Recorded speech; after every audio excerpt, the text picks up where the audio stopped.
Tonight, a wolf is watching your fire. Not from the darkness, from the edge of the light. It smells roasted meat. It hears children breathing. It sees sharp stones beside sleeping hands. Every instinct should tell it to leave, but it stays. Then it returns tomorrow, and the night after that. Thousands of years later, one of its descendants will sleep beside your bed. So, certain wolves choose humans, or did certain choose humans first? The familiar story sounds almost romantic. Bold wolves approached ancient camps. They ate scraps. The calmer ones stayed closer. Fearful wolves remained wild. Generation after generation, friendliness won. The wolves domesticated themselves. Then humans noticed. Then humans joined the process. It is a beautiful story. It may even be partly true, but the evidence refuses to make it simple. Dog domestication is older than farming, older than permanent villages, older than metal.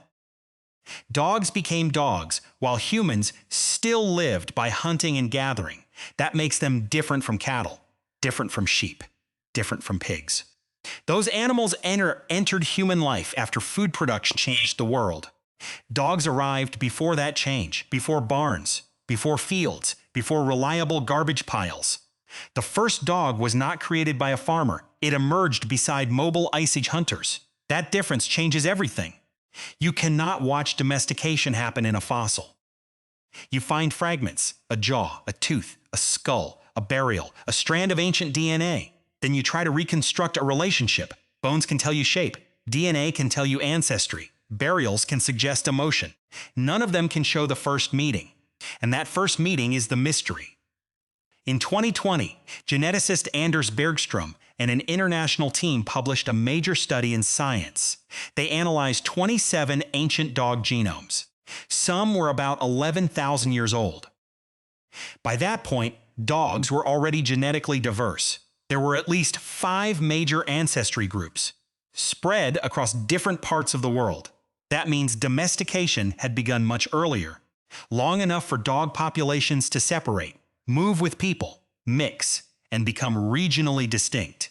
The 2020 study also found something strange. Dog history often followed human history, but not perfectly. Sometimes dogs moved with people. Sometimes dogs were replaced without the people being replaced. Sometimes their ancestry took a different path. Dogs were not passive luggage. They had their own population history, their own migrations, their own disappearances, their own survivors. But where did those first dogs come from?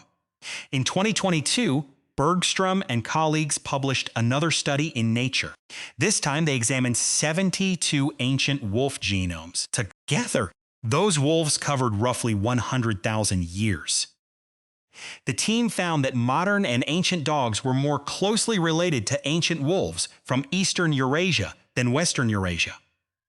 Yet some early dogs also carried ancestry connected to western Eurasian wolves. That creates several possibilities. One domestication followed by wolf mixing. 2 domestication events that later merged. Or an ancestral wolf population still missing from the record. The exact birthplace remains unresolved. The first dog-making population has not been caught, not yet. That uncertainty matters. It means no honest scientist can point to one campfire, one tribe, one wolf, and say this is where it happened. But scientists can test the stories. The most famous story is called the commensal scavenging hypothesis. Commensal means one species benefits from another without clearly helping or harming it. In plain English, wolves ate around humans. The idea goes like this. Human hunters left bones and unwanted food near camps. Less fearful wolves approached those leftovers. The calmer wolves ate more. They survived better. They produced calmer offspring. Over many generations, natural selection reduced fear and aggression. Humans did not design the first dogs. The camp environment did. Under this model, the wolf approached first. The wolf chose the human niche. The wolf began changing before humans took control. That is the strongest version of dogs choosing you. But does it fit Ice Age life? In 2021, animal behavior scholar James Serpell published a critical review. He challenged the scavenger story, not because wolves never eat human leftovers. They do. The problem was scale. Late Pleistocene hunter-gatherers were mobile. Their camps were small. Their population density was low. They did not produce endless village garbage. They moved when resources moved. A wolf population, depending on their waste, would face an unstable food supply. Serpell argued that this makes a specialized camp scavenging pathway difficult, especially before permanent settlements. He proposed a more active human role, cross-species adoption, a technical phrase for raising another species inside your social group. Humans may have taken wolf pups, fed them, played with them, carried them, and treated some as social partners. Most attempts probably failed. A young wolf can become familiar with humans. That does not make it a dog. Adult wolves remain powerful, independent, difficult to control. Many adopted pups may have returned to the wild. Some may have bred near human territory. Over generations, wolves already exposed to people could become easier to adopt again. Human choice and wolf choice would begin feeding each other. Not a clean capture, not passive scavenging, a loop. But why would humans tolerate wolves at all? A wolf eats meat. So do you. A wolf follows prey. So do you. A wolf can injure you. So why bring one closer? The answer may begin with a nutritional problem. In 2021, archaeologist Maria Lahtinen and her colleagues published a study in Scientific Reports. They examined dog domestication under harsh late Pleistocene conditions. During severe winters, humans could not live on unlimited lean meat. Your liver can process only so much protein. Too much lean protein becomes dangerous. Hunters therefore needed fat and carbohydrates. Wolves could handle a more protein-heavy diet. That created a strange opportunity. Humans sometimes had more lean meat than their bodies could safely use. Not more food in general, more of the wrong kind of food. That surplus could feed wolves. The two species were hunting similar animals, but they were not always competing for the same nutrients. Humans wanted fat. Wolves could consume more lean tissue. This could reduce conflict. A carcass became divisible. The richest fat stayed with people. Protein-heavy portions could go to wolves. Suddenly, feeding a wolf was not pure waste. It used a surplus. It kept an animal nearby. And that animal carried senses you did not have. A wolf could smell what you missed, hear movement before you woke, follow a trail across bad ground. Notice another predator beyond the firelight. But usefulness may not have started the relationship. Curiosity may have. Humans adopt animals everywhere. Not only useful animals, birds, monkeys, foxes, wild pigs, orphaned young. A human child sees a wolf pup. Small paws, closed mouth, soft sounds. The danger feels distant. The animal comes closer, someone feeds it, someone touches it, someone gives it another day. That decision does not require a domestication plan. Nobody needs to imagine a future dog. They only need to keep one pup alive. Now imagine the opposite side. You are the wolf pup. Your mother is gone. The human camp smells terrifying. Smoke, blood, hide, strangers. But it also smells like food. One person crouches, another watches. You could run. Instead, you eat. Who chose whom? The question already begins collapsing. The wolf chose proximity. The human chose tolerance. The wolf returned. The human fed it again. Selection happened in both directions, but affection appears surprisingly early. In 2018, veterinarian Luke Janssens and colleagues re-examined the Bonn-Oberkassel dog. Its remains were found in Germany. It lived about 14,000 years ago. It was buried with two humans. The dog was only about 27 or 28 weeks old. Still a juvenile. Its teeth showed signs consistent with severe illness. The researchers argued that it likely survived repeated episodes of canine distemper, a dangerous viral disease. The animal would have needed care, food, water, warmth, cleaning, possibly for weeks. And this puppy had little obvious working value while sick. It could not hunt effectively. It could not guard reliably. It consumed attention. Yet someone kept it alive. Then someone placed it in a human grave. That is not proof of modern pet ownership. You cannot read love directly from bone. But it is strong evidence of care, long before agriculture, long before written language, long before anyone could explain domestication. The relationship had already become emotional. That may be the biggest mistake in the usual story.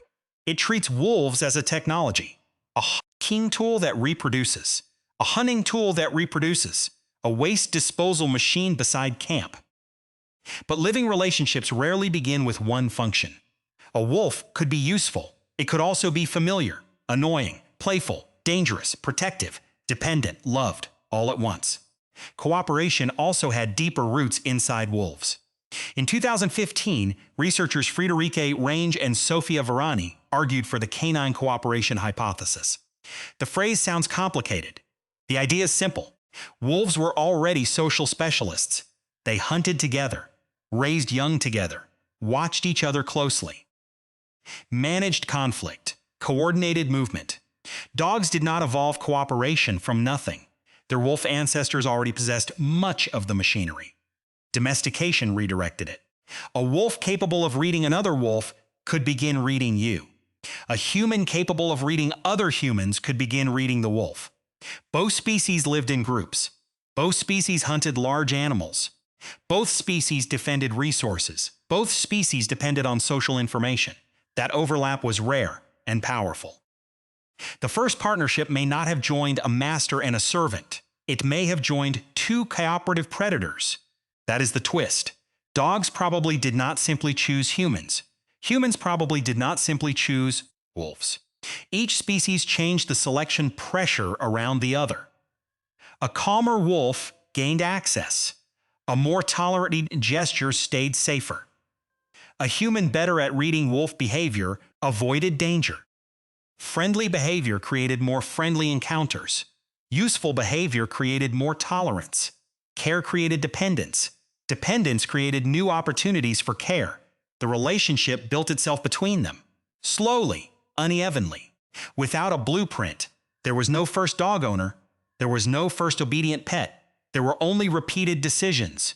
Do not chase this one away. Feed this pup. Let it sleep near the fire. Follow it toward the herd.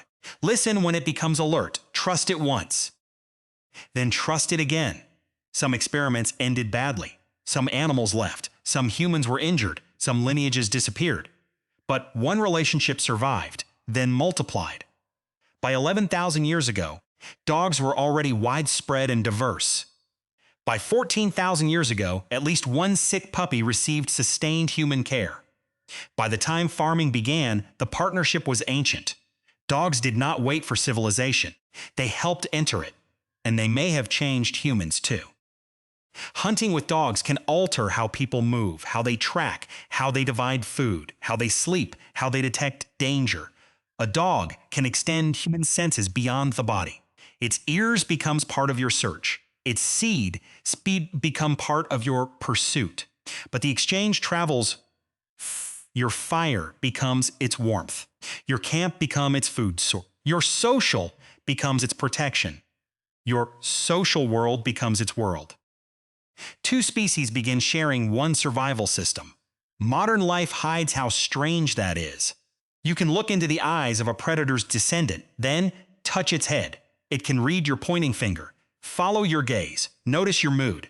Sleep while you move around the room. That trust feels ordinary. It is not. It is the result of thousands of generations. Generations of wolves approaching. Humans allowing. Animals leaving. Pups staying. Fear shrinking. Communication growing. The first move may never be known. The fossils cannot show it. The genomes cannot name it. The campfire left no witness. But maybe the first move was never one move. Maybe it was a pause. A wolf did not run. A human did not throw the stone.